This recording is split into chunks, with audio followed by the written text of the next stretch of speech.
Hi guys, welcome back to my YouTube channel R&D@SB. So friends, in today's video, we will learn about variables in Python. So let's begin with the video. Friends, variables are one of the most important element of our program. Why? The reason is very simple. Because जब भी आप programme करते हो तो basically दो ही task वहाँ perform करते हैं हम. फर्स्ट, डेटा को स्टोर करना. सेकंड, स्टोर्ड डेटा को प्रोसेस करना. तो भाई मेरे, जो फर्स्ट टास्क है आपका डेटा स्टोर करने का, this task is accomplished through variable. यानी डेटा को हैंडल करना, डेटा को स्टोर करना, डेटा को मैनेज करना, ये सारा काम हम किसके मदद से करते हैं? वेरिएबल्स की मदद से. So variable is very important part of programming. And basically अगर आप प्रोग्राम डिज़ाइन कर रहे हो तो उसके पहले you must have to keep a very clear concept of variable. So friends, in today's video we will learn about Python variable. Friend, Python variable को explain करने से पहले मैं थोड़ा सा सी और C++ और इवन जावा के कॉन्टेक्स्ट में वेरिएबल को एक्सप्लेन करना चाह रहा हूँ, क्योंकि कुछ स्टूडेंट्स या कुछ बच्चे या मेरे दोस्त, मेरे भाई, वो पढ़ के आए हैं C++ और जावा. तो भाई दोनों जगह के वेरिएबल्स में फ़र्क है. फ़र्क को पहले समझेंगे, वरना बाद में सब कुछ उलझे हुए हेडफोन की तरह और ईयरफोन की तरह लगेगा. Okay, so now variables in C++ और even Java, they are treated as a storage container. यानी वहाँ पे जो वेरिएबल्स है ना, वो एक स्टोरेज कंटेनर की तरह होता है जहाँ आप वैल्यू को स्टोर करते हैं.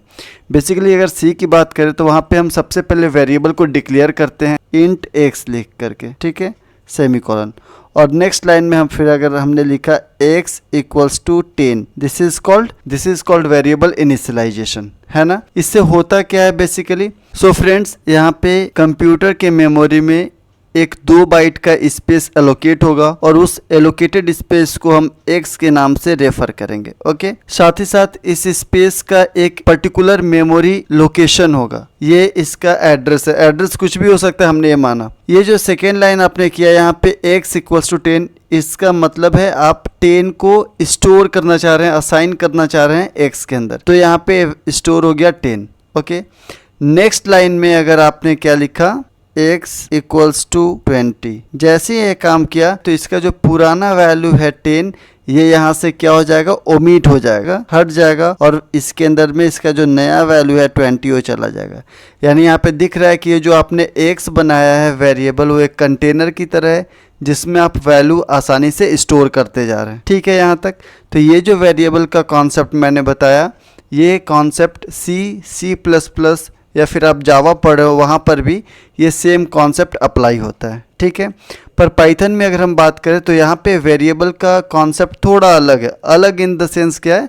इन Python the variables are not treated as a storage container. In Python the variables are tag और basically name labelled which is use to refer a data value in the memory.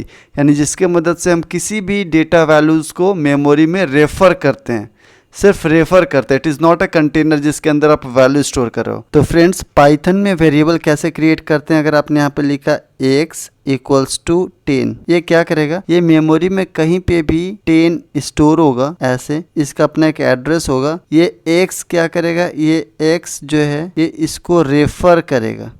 ये x इसको refer करेगा. इसका कुछ भी address हो सकता है, जैसे कुछ भी एड्रेस हो सकता है. नेक्स्ट लाइन में अगर यहाँ पे प्रोग्राम अब में आपने क्या लिखा, x इक्वल्स टू 20, अब ये क्या करेगा? मेमोरी में कहीं पे भी 20 स्टोर होगा जिसका अपना एक अलग एड्रेस होगा. और x, जैसे ही आपने x इक्वल्स टू 20 लिखा, इससे क्या होगा? इससे जो x रेफर कर रहा था अभी तक 10 को, ये कनेक्शन खत्म हो जाएगा and x starts referring to this memory. ये जो वेरिएबल का नाम है वो जस्ट एक टैग है, एक नेम है, जो क्या करेगा? मेमोरी के अलग अलग लोकेशंस को रेफर करेगा. जहाँ पे आप डेटा स्टोर करेंगे उस लोकेशन को रेफर करेगा. ओके, एक छोटा सा सवाल यहाँ पे उठ रहा होगा आपके मन में कि सर एक सब 20 को रेफर कर रहा है, तो इस 10 का क्या होगा? सो माय डियर फ्रेंड्स, अगर कोई वैल्यू आप मेमोरी में यूज़ नहीं करते हैं, that is no longer for use in the memory, Python का जो गार्बेज कलेक्टर मैकेनिज्म है वो इस 10 को, यानी इस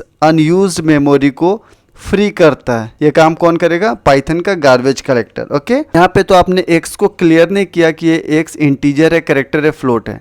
सो भाई मेरे, in Python there is no need to declare the variable. Variable को डिक्लेयर करने की ज़रूरत नहीं होती है। यहाँ पे आप जिस तरह का वैल्यू वेरिएबल के अंदर असाइन करेंगे वो वेरिएबल उसी नेचर का हो जाता है। Okay, now moving to the next slide. यहाँ पे हम बात करने वाले हैं rules for creating valid variable name. तो फ्रेंड्स बेसिकली हमने पहले के वीडियो में भी देखा था rules for creating valid identifier.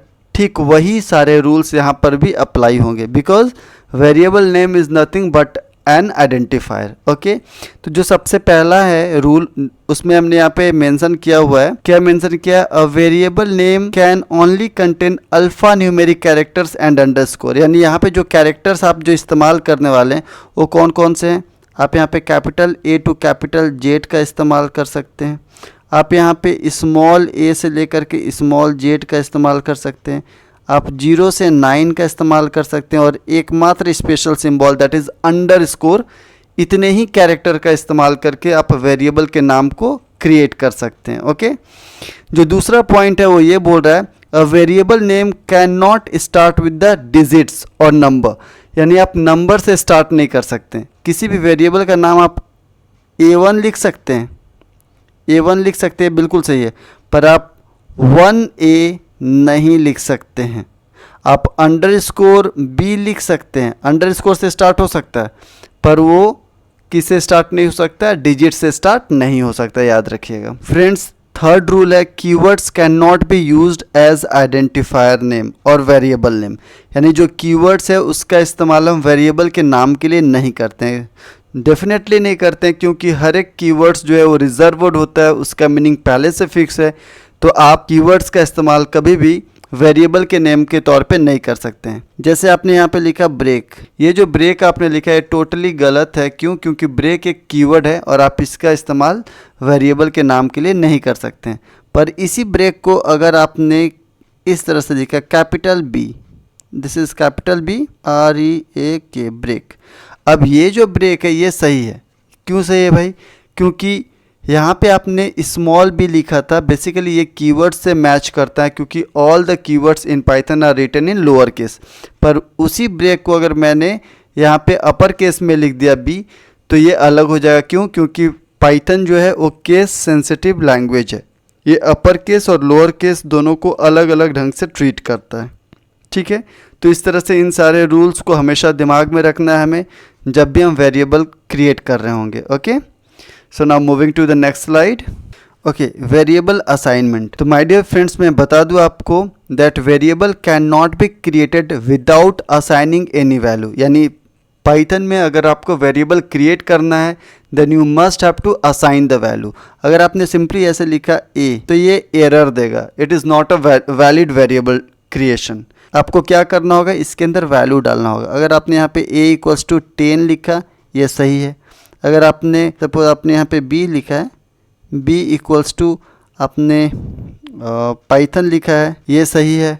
ठीक है, अगर आपको मान लेते हैं कोई वेरिएबल बनाना है, मैंने c नाम से बनाया है और इसमें कोई वैल्यू नहीं डालना है, आपको अभी फ़िलहाल कोई आपके पास डेटा आइटम नहीं है जिससे आप इसको इनिशियलाइज कर सकें, पर आपको क्रिएट तो करना है। ऐसे कंडीशन में आप किसका इस्तेमाल करेंगे? नन कीवर्ड का। तो आप यहाँ पे नन लिख देंगे, नन कीवर्ड का इस्तेमाल करेंगे। इस तरह से आप वेरिएबल क्रिएट कर सकते हैं। ठीक है, दूसरे पॉइंट की तरफ बढ़े, वहाँ पे assigning same value to multiple variable. यानी अगर एक ही वैल्यू आपको बहुत सारे वेरिएबल्स को असाइन करना है तो आप कैसे करेंगे? ये भी बहुत आसान है। जैसे मैंने यहाँ पे लिखा है a = b = c = 10। अब क्या होगा? ये a, b और c तीनों के अंदर में क्या असाइन हो गया? 10। तो इस तरह से आप मल्टीपल वेरिएबल्स में सेम वैल्यू असाइन कर सकते हैं। Okay, now moving to the third variable assignment rule. यहाँ पे क्या है? Assigning multiple values to multiple variable. अगर आपको अलग अलग वैल्यूज़ अलग अलग वेरिएबल्स में डालने, जैसे यहाँ तो a, b और c तीनों में आपने 10 डाले, पर मान लो आपको a, b और c तीनों में अलग अलग, जैसे a में 10, b में 20 और c में 30 डालना है। कैसे करेंगे आप? ये बहुत ही आसान है। यहाँ पे आप क्या करेंगे? यहाँ पे आप a क्रिएट करेंगे, मैंने a बनाया एक, this is the first variable, comma b comma c equals to यहाँ पे दिया 4, 5 एंड दिस इज 6। ठीक है, अब जैसे आपने ये लिखा तो ये क्या करेगा? ये उसी सीक्वेंस में जो राइट हैंड साइड आपका है इधर से वैल्यू सेम सीक्वेंस में लेफ्ट हैंड साइड वाले वेरिएबल्स में रेफ़र हो जाएंगे। यानी यहाँ से ए जो है वो रेफ़र करेगा किसको, ए रेफ़र करेगा 4 को, बी रेफ़र करेगा 5 को एंड सी रेफ़र करेगा 6 को। तो इस तरह से आप मल्टीपल वैल्यूज़ मल्टीपल वेरिएबल्स को स्टोर कर सकते हैं। इस तरह की फैसिलिटीज़ आपको बाकी के लैंग्वेज में नहीं मिलते हैं, पर पाइथन में ये फैसिलिटीज़ है। लास्ट एक जो टर्म यहाँ पे आपको दिख रहा है, इस टर्म को बड़े ध्यान से हम लोग को समझना है। Python variables are dynamically typed. Dynamically typed का मतलब क्या हुआ? डायनेमिकली टाइप्ड का मतलब हुआ कि बेसिकली अगर मैंने यहाँ पे लिखा ए और ए के अंदर मैंने डाल दिया 10, ओके। ना नेक्स्ट लाइन में मैंने फिर से ए पे स्टोर किया A B C, it is a string value. And again जो थर्ड लाइन है वहाँ पे मैंने ए के अंदर में स्टोर क्या किया, यहाँ पे मैंने स्टोर कर दिया 4.6। अब ये जो चीज़ें हैं, जो सबसे पहला लाइन है इसमें मैंने ए के अंदर एक इंटीजर वेरिएबल डाला। सेकेंड लाइन में मैंने उसी ए को किससे रेफ़र करा है, एक स्ट्रिंग वैल्यू को रेफ़र करा है सेम ए से। और थर्ड लाइन में मैं फिर से देख रहा हूँ कि सेम जो ए आपका है वेरिएबल वो एक फ्लोट वैल्यू को रेफ़र कर रहा है। यानी कि एक ऐसा प्रोग्रामिंग लैंग्वेज जहाँ पे आपका जो वेरिएबल है उसका डेटा टाइप फिक्स नहीं होता है, ये चेंज कर रहा है किसके अकॉर्डिंग, तो ये जो वैल्यू या जो डेटा आइटम आप उसमें स्टोर कर रहे हैं ना उसके अकॉर्डिंग। इसीलिए हम कहते हैं Python interpreter is very smart in comparison to other language interpreter और compiler, because Python automatically gets variable data type depending upon the value assigned to the variable and this is called dynamically typed. यानी कि आप जिस तरह का value store करेंगे variable में उसी तरह का नेचर आपके वेरिएबल का होते जाएगा।